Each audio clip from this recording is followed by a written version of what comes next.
15 ফেব্ৰুৱাৰী ৰবিবাৰ বছৰৰ আটাইতকৈ শক্তিশালী এটা নিশা। এইটো কেৱল এটা তাৰিখ নহয়, এইটো কেৱল এটা উপবাসো নহয়, এইটো হৈছে মহাশিৱৰাত্ৰি, যি নিশাত সমগ্ৰ বিশ্বতেই মহাদেৱ জাগি থাকে বুলি বিশ্বাস কৰা হয়। যি নিশাত শিৱশক্তিৰ মিলনত ভাগ্যৰ দিশ সলনি হৈ যাব পাৰে। আপুনি জানেনে, এই বছৰৰ মহাশিৱৰাত্ৰিত গ্ৰহ নক্ষত্ৰৰ এনে এক সংযোগ হৈছে যাৰ ফলত কিছুমান ৰাশিৰ জীৱনত হঠাৎ সুখৰ ঢৌ উঠিব পাৰে। যিসকল লোকে বহুদিন ধৰি দুখ, কষ্ট, দাৰিদ্ৰ্য, মনোকষ্ট বা ব্যৰ্থতাৰ মাজত আছিল, তেওঁলোকৰ বাবেই এই মহাশিৱৰাত্ৰি এটা নতুন আশালৈ আহিছে। প্ৰিয় দৰ্শক, যদি আপোনাৰ ব্যক্তিগতভাৱে কিবা সমস্যা হৈ আছে, তেনেহ'লে ভিডিঅ'ৰ স্ক্ৰীণত দিয়া নম্বৰত আমাক যোগাযোগ কৰিব। আমি আপোনাৰ সমস্যাসমূহ সমাধান কৰিবলৈ চেষ্টা কৰিম। ভিডিঅ'টো শ্বেয়াৰ কৰি দিব আৰু কমেণ্টত লিখিব ওম নমঃ শিৱায়। এতিয়া আহক ভিডিঅ'ৰ পৰৱৰ্তী অংশলৈ যাওঁ। ভোলানাথক কোৱা হয় আশুতোষ, অতি সোনকালে সন্তুষ্ট হোৱা দেৱতা। শুদ্ধ মনেৰে কৰা এটা সৰু প্ৰাৰ্থনাই ডাঙৰ বৰদান দিব পাৰে। এই নিশাত শিৱলিংগত জল অৰ্পণ কৰিলে, বেলপত্ৰ আগবঢ়ালে আৰু শুদ্ধ মনেৰে ওম নমঃ শিৱায় বুলি ক'লে ভাগ্যৰ বন্ধ দুৱাৰো খুলি যাব পাৰে। কিন্তু মনত ৰাখিব, এই বছৰৰ মহাশিৱৰাত্ৰিত সকলোৱে একে ফল নাপায়, কাৰণ গ্ৰহৰ স্থিতিয়ে কিছুমান ৰাশিৰ ওপৰত বিশেষ কৃপা বৰ্ষাবলৈ সাজু হৈছে। এই ভিডিঅ'টোত আমি ক'বলৈ ওলাইছোঁ সেইকেইটা ৰাশিৰ কথা, যিসকলৰ বাবে 15 ফেব্ৰুৱাৰীৰ পাছতেই সুখৰ খবৰ আহিব পাৰে। যদি আপোনাৰ ৰাশিৰ নাম এই তালিকাত আছে, তেন্তে এই ভিডিঅ'টো শেষলৈকে চাবই লাগিব, কাৰণ এই কথা জানিলে আপুনি হয়তো ভগৱান শিৱৰ কৃপা অতি সহজে লাভ কৰিব পাৰিব। ভোলানাথৰ আশীৰ্বাদ আপোনাৰ ওপৰত থাকক। ওম নমঃ শিৱায়। এতিয়া আমি আলোচনা কৰিম সেই ৰাশিকেইটাৰ বিষয়ে, যিকেইটা ৰাশিৰ ভাগ্য এই মহাশিৱৰাত্ৰিৰ দিনাৰ পৰা মুকলি হ'বলৈ গৈ আছে। এই ৰাশিৰ লোকসকলে বহুদিন ধৰি দুখ, কষ্ট, অপেক্ষা সহ্য কৰি আহিছিল, কিন্তু এতিয়া ভগৱান শিৱই নিজে তেওঁলোকৰ ভাগ্যৰ দিশত চোৱা আৰম্ভ কৰিছে। মহাশিৱৰাত্ৰিৰ দিনাৰ পৰা ভাগ্য মুকলি হোৱা প্ৰথম ৰাশিটো হৈছে মেষ ৰাশি। মেষ ৰাশিৰ জাতক জাতিকাসকলৰ বাবে এই বছৰৰ মহাশিৱৰাত্ৰি এটা ডাঙৰ পৰিৱৰ্তনৰ সংকেত।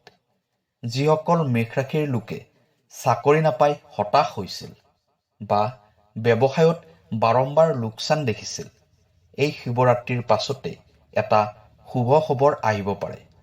ভোলানাথৰ কৃপাই বন্ধ হৈ থকা পথবোৰ এটা এটাকৈ খুলি দিব।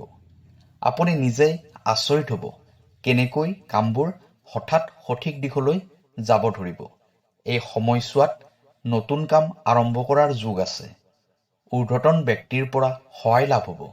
আৰ্থিক অৱস্থা লাহে লাহে উন্নতি হ'ব। বিশেষকৈ যিসকল মেষ ৰাশিৰ লোক ৰাতিপুৱাৰ পৰা চিন্তাত ডুবি থাকিছিল, এই মহাশিৱৰাত্ৰিৰ পিছত তেওঁলোকৰ মনত এটা নতুন সাহস জন্ম ল'ব।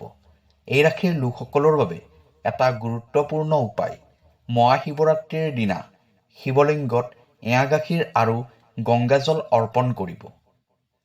এটা বেলপত্ৰ আগবঢ়াই দিব আৰু মনতে ক'ব, হে ভোলানাথ, মোৰ কষ্ট তুমি জানা। বিশ্বাস ৰাখক, ভগৱান শিৱে কেতিয়াও প্ৰকৃত ভক্তক খালী হাতে নপঠিয়ায়। যদি আপুনি মেষ ৰাশিৰ, তেন্তে এই কথা সাধাৰণ বুলি নাভাবিব, কাৰণ এই মহাশিৱৰাত্ৰিয়ে আপোনাৰ জীৱনৰ এটা নতুন অধ্যায় আৰম্ভ কৰিব পাৰে। যদি আপুনি পৰৱৰ্তী ৰাশিটোৰ নাম জানিব বিচাৰে, তেন্তে এই ভিডিঅ'টো শেষলৈকে চাবই লাগিব, কাৰণ আগলৈ আৰু ডাঙৰ সুখৰ খবৰ আছে। এতিয়া যিটো ৰাশিৰ কথা ক'বলৈ ওলাইছোঁ, সেই ৰাশিৰ লোকসকলে বাহিৰত হাঁহি থকাৰ চেষ্টা কৰে, কিন্তু মনৰ ভিতৰত বহু কথা মনে মনে সহ্য কৰি আহিছে।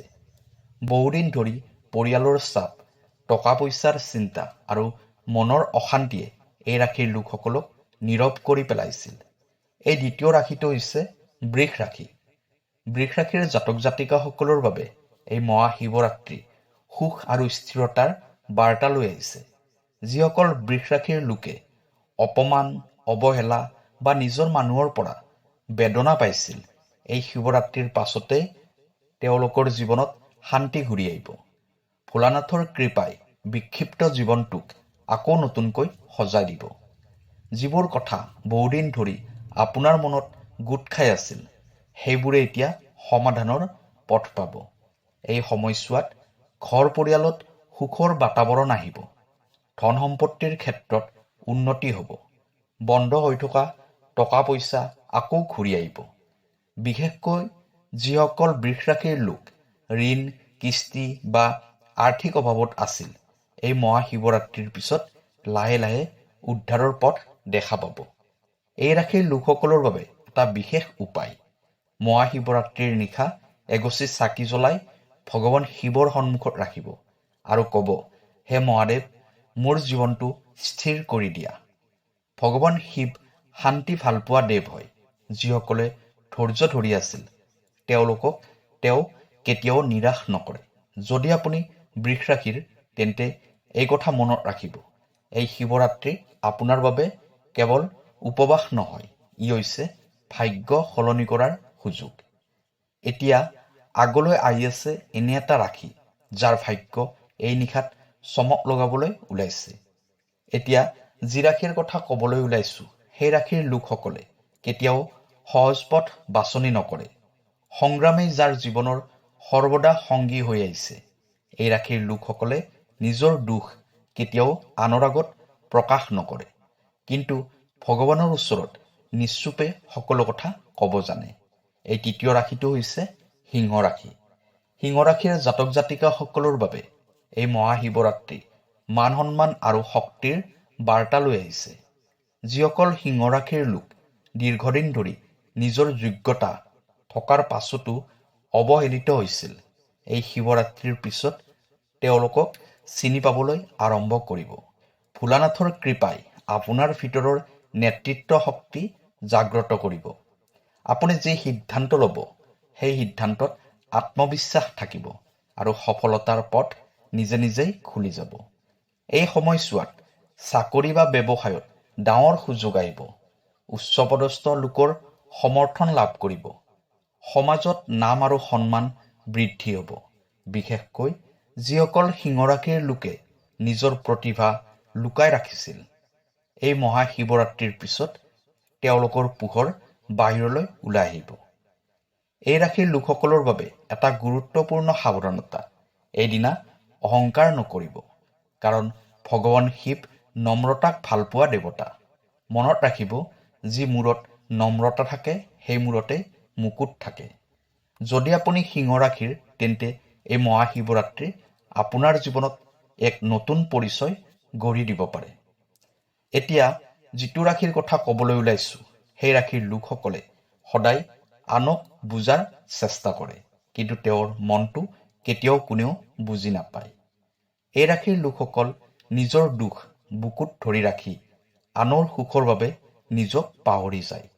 আৰু ঠিক এই কাৰণতে ভোলানাথৰ কৃপা তেওঁলোকৰ ওপৰত বিশেষভাৱে বৰ্ষে।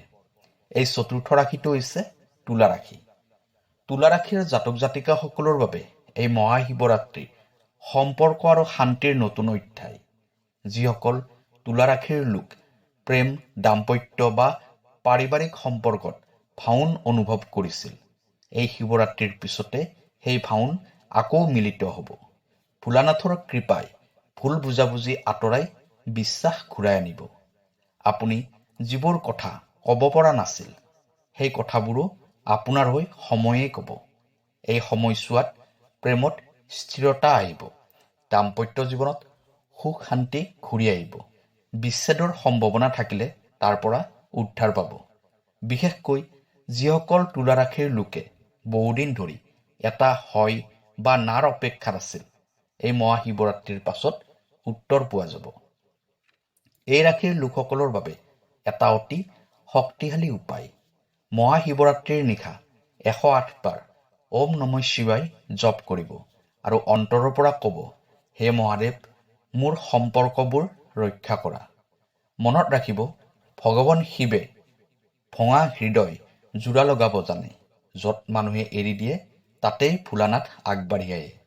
যদি আপুনি তুলা ৰাখে তেন্তে এই মহাশিৱৰাত্ৰি আপোনাৰ জীৱনৰ এটা আশীৰ্বাদ হ'ব পাৰে।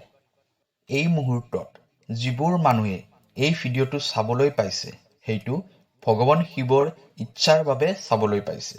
ভগৱান শিৱৰ ইচ্ছা নাথাকিলে এই কথা আপোনাৰ কাণত কেতিয়াও নপৰিলেহেঁতেন। মহাশিৱৰাত্ৰিৰ মানে কেৱল এটা উপবাস বা পৰ্ব নহয়, এইটো হৈছে আত্মা আৰু শক্তিৰ মিলনৰ নিশা, যি নিশাত ভগৱান শিৱে সকলো ভক্তৰ প্ৰাৰ্থনা শুনে। আপুনি যি ৰাশিৰেই হওক, মেষ হওক বা বৃষ, সিংহ হওক বা তুলা বা আন যিকোনো ৰাশি, যদি মন শুদ্ধ হয়, ভক্তি সঁচা হয়, তেন্তে ভগৱান শিৱৰ কৃপা আপোনালৈ নিশ্চয় আহিব। এই মহাশিৱৰাত্ৰিৰ নিশা এটা সৰু কাম কৰক, ইয়াৰ শক্তি বহুত ডাঙৰ। নিশা স্নান কৰি শুদ্ধ বস্ত্ৰ পৰিধান কৰিব, এগছি চাকি আৰু ধূপ জ্বলাই ভগৱান শিৱক স্মৰণ কৰিব।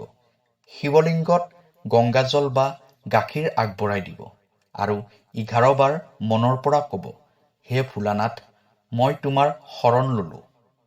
এই এটা বাক্যই বহু বছৰ ধৰি বন্ধ হৈ থকা ভাগ্যৰ দুৱাৰ খুলি দিব পাৰে। মনত ৰাখিব, ভগৱান শিৱে দুখ বিচাৰেনে? নাই, নিবিচাৰে।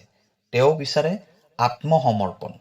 যিদিনা আপুনি নিজক ভঙা বুলি নাভাবি ভগৱান শিৱৰ হাতত নিজকে সমৰ্পণ কৰিব, সেইদিনাৰ পৰাই আপোনাৰ জীৱনত পৰিৱৰ্তন আৰম্ভ হ'ব।